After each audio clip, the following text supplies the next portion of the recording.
सारी दुनिया को सबसे पहले बर्फ बनाना हमने सिखाया।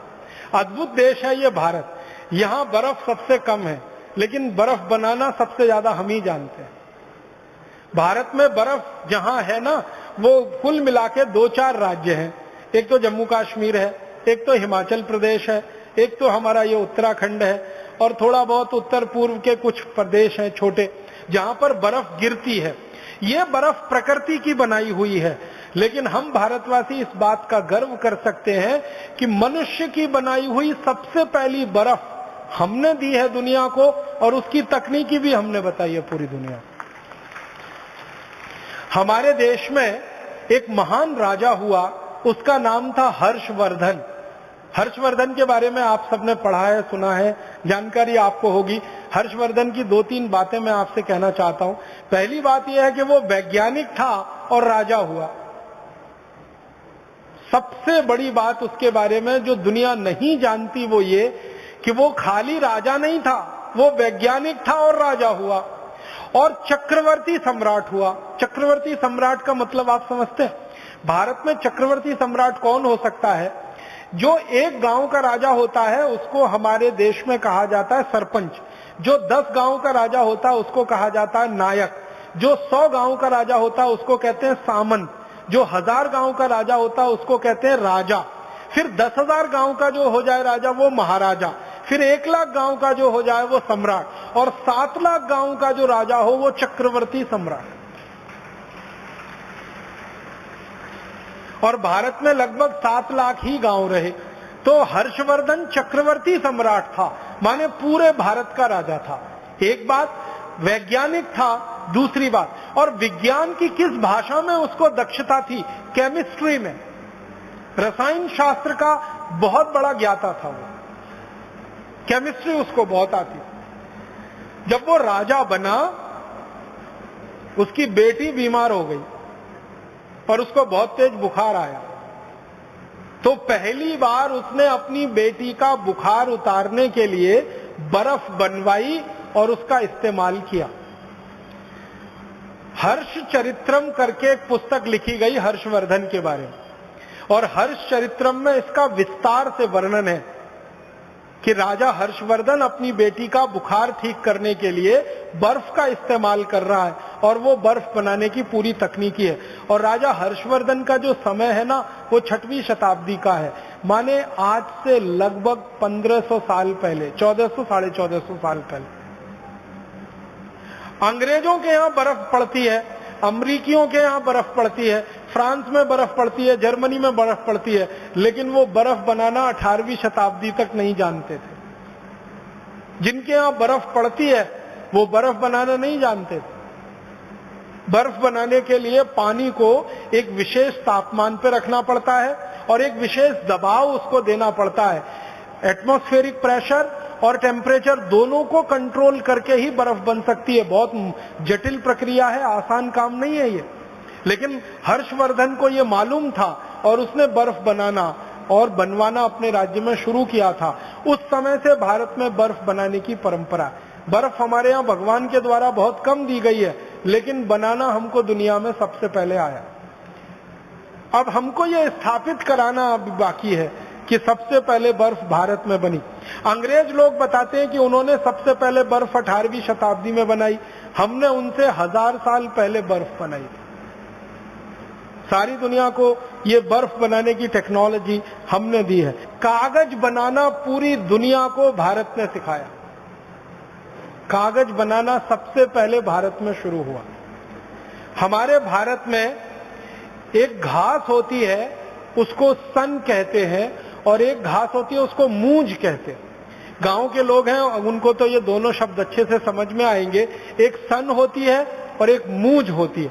मूंज जो है ना बहुत तीखी होती है, उंगली को काट सकती है और खून निकाल सकती है।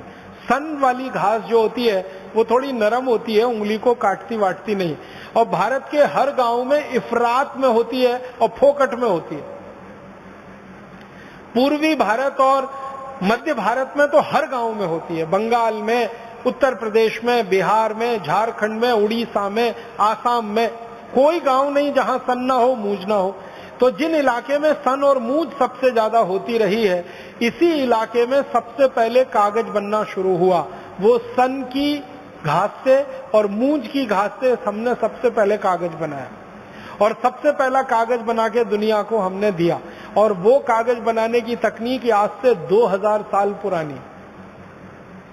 और चीन के जो दस्तावेज है, वहां से ये बात मुझे पता चली। चीनियों के दस्तावेजों में ये लिखा हुआ है कि उन्होंने जो कागज बनाना सीखा वो भारत से सीखा। तो उन्होंने जो कागज बनाना सीखा वो भारत से, यहां से सीखा, सन और मूंज की रस्सी से। इसी तरह से दुनिया में सबसे पहली बैटरी समझते हैं, ड्राई सेल, अंग्रेजी में कहूं तो शायद जल्दी समझ में, ड्राई सेल बैटरी सबसे पहले भारत में बनी। और ड्राई सेल बनाने की जो विधि है ना, जो आधुनिक विज्ञान ने भी स्वीकार कर रखी है, वो महर्षि अगस्त्य द्वारा दी गई विधि है। महर्षि अगस्त्य ने सबसे पहली ड्राई सेल बनाई थी और उसका विस्तार से उनका वर्णन है अगस्त्य संहिता में। पूरा ड्राई सेल बनाने की टेक्नोलॉजी, पूरी तकनीक उन्होंने दी है और हम में से कई लोगों ने उस तकनीक से बना के देखा है और ड्राई सेल बनता है, और हजारों वर्ष पहले की वो तकनीक है। इसका माने क्या हुआ, जो देश के वैज्ञानिक और महर्षि ड्राई सेल बनाना जानते हो, वो विद्युत के बारे में भी जानते होंगे, इलेक्ट्रिसिटी के बारे में भी जानते होंगे, करंट के बारे में भी जानते होंगे, क्योंकि ड्राई सेल यही करता है। करंट के फ्लो के लिए ही हम उसका उपयोग करते हैं।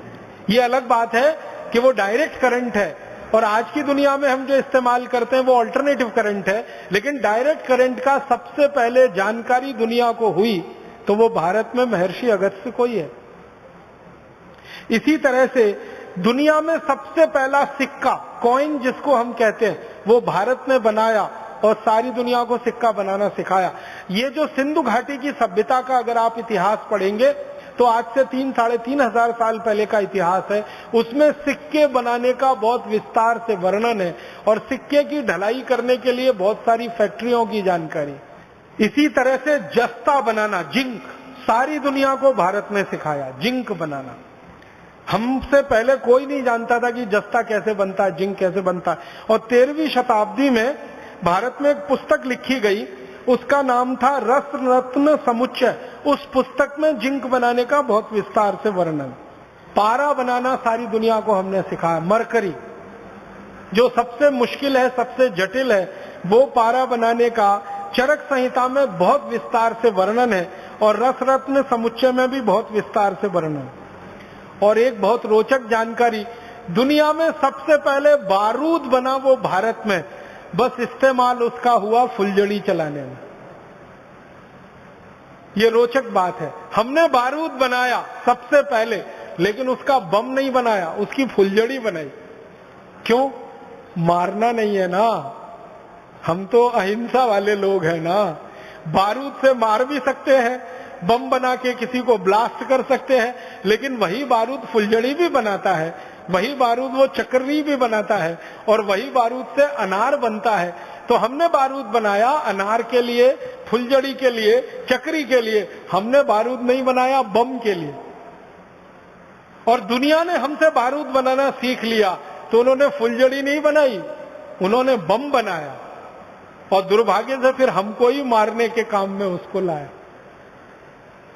और एक दो रोचक बातें कहता हूं। दुनिया का सबसे पहला, कृषि की बात थोड़ी कर लेता हूं। दुनिया में सबसे पहला जो उपकरण माना जाता है ना, सबसे पहला उपकरण, वो है पहिया, व्हील, चक्र। ये भारत में बना। व्हील का इन्वेंशन, व्हील का आविष्कार भारत में हुआ, चक्र का आविष्कार हमारे यहां हुआ। उस पहियों को हमने बैलगाड़ी में लगाया और बैलगाड़ी को चलाया। दूसरों ने उस पहियों को हवाई जहाज में लगाया, उसमें चलाया। पहिया तो एक ही है, वो हवाई जहाज में लगे या बैलगाड़ी में। और फिर हमने दुनिया का सबसे पहला कृषि उपकरण दिया, पूरी दुनिया को मालूम नहीं था उसके बारे में, हल, खेत में जोतने वाला हल। 1 फल वाला हल, 2 फल वाला हल, 3 फल वाला हल, जिसको तिफारा कहते हैं, दुफारा कहते हैं, 1 फारा कहते हैं। ये तीनों तरह के हल सबसे पहले भारत में बने और दुनिया ने हमसे खेती करना सीखा हल चलाकर। इसी तरह से हंसिया है, हथौड़ा है, बेलचा है, खुरपी है, खुरपा है, पवित्र है, सैकड़ों किस्म के कृषि उपकरण सबसे पहले भारत में बने और सारी दुनिया में यहां से गए, क्योंकि हजारों साल पहले कृषि भारत से शुरू हुई और दूसरों ने फिर हमारी नकल करके कृषि करना शुरू किया। कृषि में बीज बोने की एक खास पद्धति होती है, एक ही लाइन में बीज को बोना, ये सारी विशेष पद्धति मानी जाती है पूरी दुनिया में, ये भारत ने ही दी है। एक लाइन में बीज को बोना और पूरे खेत में कहीं से भी खड़े होकर देखो वो लाइन बिल्कुल सीधी दिखाई देगी। उसके लिए उपकरण हमने बनाया जिसको अंग्रेजी में ड्रिल प्लाऊ कहते हैं, वो ड्रिल पवित्र हम लोग कहते हैं, वो सबसे पहले भारत में बना और सारी दुनिया ने उसकी नकल की।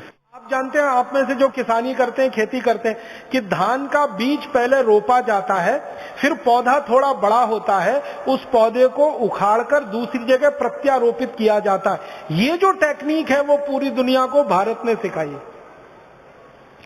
धान के बीज को एक जगह बोना, फिर उसको जड़ सहित उखाड़कर दूसरी जगह प्रत्यारोपित कर देना ताकि उत्पादन ज्यादा मिले और खेत का नुकसान सबसे कम हो, ये पूरी दुनिया को भारत ने सिखाया धान लगाने की ये पद्धति। और सारी दुनिया में धान इसी तरीके से लगाया जाता है। ये हैरानी की बात है, दुनिया के 155 देश धान का उत्पादन करते हैं, भारत की नकल करके इसी पद्धति से वो धान का उत्पादन करते हैं। और एक महत्व की बात कि सारी दुनिया को जानवरों के मल मूत्र से खाद और कीटनाशक बनाना सबसे पहले भारत ने सिखाया। गाय के गोबर से, भैंस के गोबर से, बैल के गोबर से, गाय के मूत्र से, बैल के मूत्र से, भैंस के मूत्र से क्या क्या कीटनाशक बन सकते हैं, कौन कौन सी खाद बन सकती है, ये सारी दुनिया को भारत ने सिखाई। तो कृषि में बहुत कुछ हमने दिया, तकनीकी में हमने बहुत कुछ दिया, विज्ञान में हमने बहुत कुछ दिया, और हम पराविद्या में चले जाएं तो उसमें तो सब कुछ हम ही ने दिया है पूरी दुनिया को। अध्यात्म है, धर्म है, संस्कृति है, सभ्यता है। भारत के बारे में एक रोचक जानकारी मैं देना चाहता हूं आपको कि दुनिया के सारे धर्मों की जड़ भारत में है। सारे धर्मों की जड़ भारत में है। कोई देश ये नहीं कह सकता कि हमने ये धर्म अपने यहां से शुरू किया, क्योंकि मूल बात हमारे पास है। तो सभी धर्मों का प्रादुर्भाव हमारी शिक्षा में से हुआ होगा, हमारी सभ्यता संस्कृति में से हुआ होगा। तो अगर पराविद्या में देखें, अपराविद्या में देखें, प्रचंड भंडार है जो भारत ने दिया। इतना कुछ भारत ने दुनिया को दिया। तो मैं आपसे बस एक ही निवेदन करना चाहता हूं अंत में कि आप आज के इस व्याख्यान के बाद अपने मन में कभी भी हीनता मत आने दीजिए, लघुता मत आने दीजिए, कोई आत्मग्लानि मत आने दीजिए। अब गर्व से कहिए, गौरव से कहिए कि विमान का आविष्कार हमने किया, बर्फ का आविष्कार हमने किया, स्टील का आविष्कार हमने किया, खगोल शास्त्र का सारा ज्ञान दुनिया को हमने दिया, गणित में नंबर सिस्टम हमने दिया, वर्गमूल दिया, घनमूल दिया, वैदिक गणित के सूत्र दिए। इतना कुछ दुनिया को हमने दे दिया है कि दुनिया हमारा सैकड़ों बार आभार व्यक्त करे तो भी वो कम है, हजारों बार आभार व्यक्त करे तो भी वो कम। हमारे मन से अब ये हीन भावना निकल जानी चाहिए।